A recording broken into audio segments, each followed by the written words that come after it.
નમસ્કાર દર્શક મિત્રો, હું છું એન્કર અર્પિતા પટેલ. આપ જોઈ રહ્યા છો VM24 news Gujarat news channel. જોતા રહો ગુજરાતના દરેક જિલ્લાના ન્યૂઝ VM24 ન્યૂઝ ગુજરાતમાં. સુરતના ઇસ્કોન વરાછા મંદિર દ્વારા ભવ્ય રથયાત્રાનું આયોજન કરવામાં આવ્યું. વર્ષોથી ચાલતી પરંપરા અનુસાર આ વર્ષે પણ રથયાત્રા અષાઢી બીજના દિવસે તારીખ 7/7/24 રવિવારના રોજ બપોરે 2 વાગે મિની બજારથી પ્રારંભ થશે. રથયાત્રાના રૂટ જણાવવામાં આવે તો કાપોદરા, VIP સર્કલ, સુદામા ચોક, રામ ચોક, સૌજી કોરાટ બ્રિજ થઈ જગાત નાકા પાણી સિંગારે રથયાત્રાનો વિરામ લેશે. આ રથયાત્રાનું આયોજન ઇસ્કોન મંદિર દ્વારા થઈ રહ્યું છે. આ રથયાત્રામાં ભગવાન જગન્નાથજી, બહેન સુભદ્રા, બલરામજી દર્શનનો લાભ સમગ્ર ભાવિક ભક્તોને આપશે. આ રથયાત્રામાં રથની લંબાઈ 25 ફૂટ, પહોળાઈ 15 ફૂટ, ઊંચાઈ ઉડાન 18 ફૂટ, 10 ફૂટ રથ ખુલશે, 1 ફૂટ ઘુમ્મટ રહેશે અને કુલ 29 ફૂટનો આ રથ બનાવવામાં આવ્યો છે. આ રથયાત્રા બાદ બધા જ માટે પ્રસાદ વ્યવસ્થા પણ કરવામાં આવી છે અને રથયાત્રામાં વિવિધ ઝાંખીઓ, ભજન મંડળીઓ, પ્રસાદી અને સાધુ સંતોનું આકર્ષણ કેન્દ્ર. આ રથયાત્રામાં સુરતના અગ્રણી સમાજના લોકો હાજર રહેશે.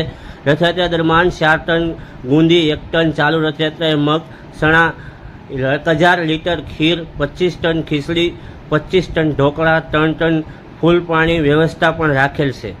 ભારતીય સનાતન સંસ્કૃતિ દર્શાવેલી વિવિધ ઝાંખીઓના દર્શન થશે અને આ વિરામ સમયે 25,000 માણસોનું ભોજન પ્રસાદ પણ થશે.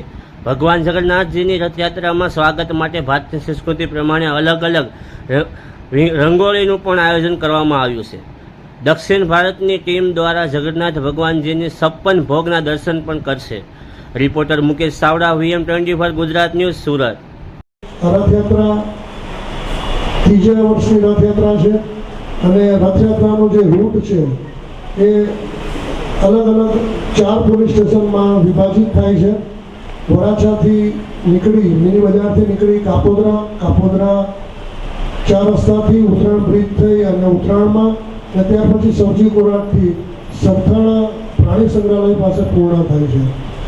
આપણી આ જે રથયાત્રા છે એનો રૂટ 10 કિલોમીટર જેટલો લાંબો છે અને જે રથ છે એ સુરત સિટીમાં જેટલી રથયાત્રા નીકળે છે કદાચ એમાં સૌથી મોટો છે. એટલે સુરક્ષાની દ્રષ્ટિએ આપણી જવાબદારી ખૂબ વધી જાય છે. બીજું કે રથ જે છે આખો લોખંડનો છે, લોખંડના પૈડા છે. એટલે આમ તો અમારા તરફથી જરૂરી સુરક્ષા માટે બંદોબસ્ત પણ રાખવામાં આવેલ છે અને દર વર્ષની જેમ આપના સ્વયંસેવકો પણ સાથે હશે. તો અમારા તરફથી એક ખાલી સૂચના એ છે કે આપ જે પ્રસાદનું વિતરણ કરો છો એ રથ ઉપરથી ફેંકવાનું નહીં, કારણ ફેંકતા નહીં, કેમ કે એમાં આપણી ધાર્મિક ને આસ્થા જોડાયેલી છે, તે શ્રદ્ધાનો વિષય છે. આપણે પ્રસાદને ફેંકીએ તો કદાચ ભગવાનનું અપમાન થયું બરાબર કહેવાય. તો એ ફેંકવા કરતાં, કેમ કે પ્રસાદ તમે કોઈને આપો છો એ પછી નીચે પડેલો લે છે કે નહીં, કે લોકોના પગ નીચે આવે છે, તો ખરેખર આપણે એક રીતે ભગવાનનું અપમાન કરી રહ્યા હોય છે. તો એ ના કરતાં પ્રસાદ હાથોહાથ આપણે આપીશું. બીજું, રથ ખેંચવા માટે જે પોલીસની ટીમો તો ત્યાં છે, સ્વયંસેવકો પણ છે, પરંતુ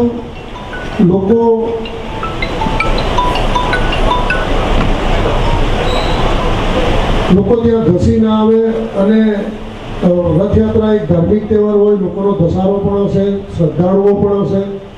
એટલે રથયાત્રાના જે આયોજકો છે એમની પણ નૈતિક જવાબદારી છે કે પોતે પોતાની રીતના જય જગન્નાથ કહીને કે હરે કૃષ્ણ કહીને એ લોકોને થોડા સમજાવે.